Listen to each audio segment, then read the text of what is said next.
Hello everyone, this is Fimi. Today I'm going here to introduce our low temperature battery which can be charged at -30 degrees and discharged at -50 degrees.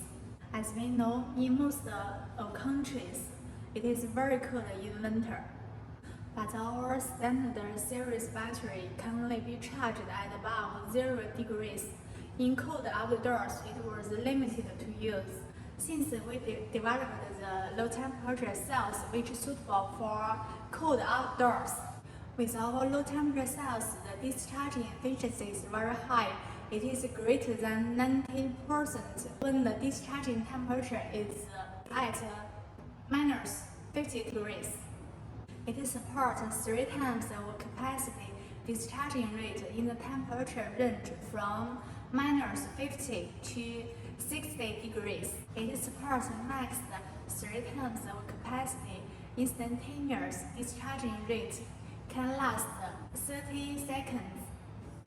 Our low temperature pack is widely used for outdoor special power supplier, also the solar outdoor energy storage. Also okay to be applied to warehouse emergency power supply, AGV exact.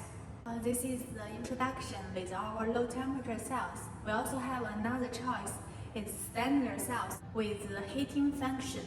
It can be charged at temperature down to -20 degrees.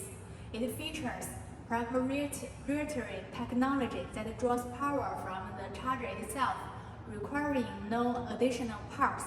The battery has the same dimension and performance as standard series lithium battery pack, but can be charged safely when the temperature drops as low as -20 degrees using a standard charger.